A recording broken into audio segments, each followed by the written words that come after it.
Hello students, मैं अजय आप सबका अपने यूट्यूब चैनल पे स्वागत करता हूं। तो स्टूडेंट, आज की इस वीडियो में हम देखेंगे कुछ मेटल्स यानी कि धातुओं के हिंदी में नाम। तो चलिए स्टूडेंट स्टार्ट करते हैं। आपके पास यहाँ पे कुछ धातु दे रखी है।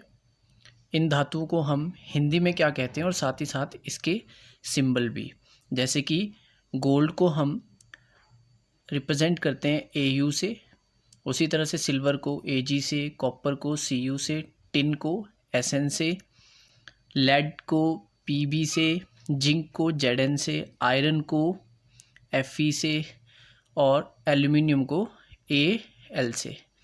और स्टूडेंट्स, यहाँ पे कुछ मेटल्स, कुछ धातुएं ऐसी भी है जिनका मैंने सिंबल नहीं लिखा है। ये धातुएं आपके पास होती है कंपाउंड फॉर्म में, जिसे कि हम कहते हैं हिंदी में यौगिक, यानी कि ऐसी धातुएं जो कि आपके 2 या 3 अलग धातुओं से मिलकर बनी हो। तो इन धातुओं को हम कहते हैं कंपाउंड, या फिर इन मेटल्स को हम क्या कहते हैं, कंपाउंड्स। तो चलिए स्टार्ट करते हैं। सबसे पहले गोल्ड को हम हिंदी में कहते हैं सोना।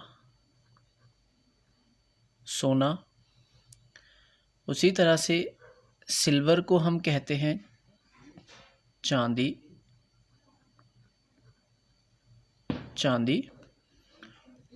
कॉपर को हम कहते हैं तांबा।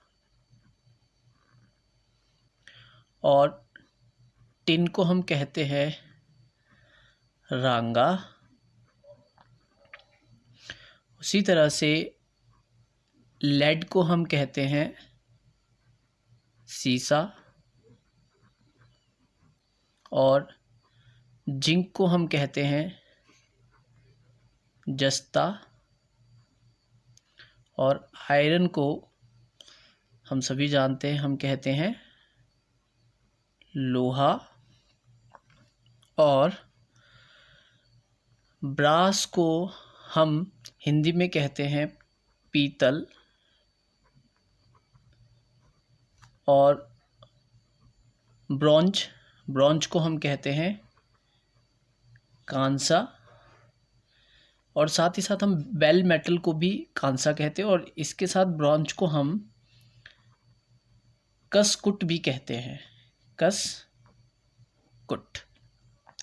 और स्टील को हम हिंदी में कहते हैं इस्पात। और लास्ट हमारे पास है एल्यूमिनियम को हम एल्यूमिनियम ही कहते हैं, एल्यूमिनियम।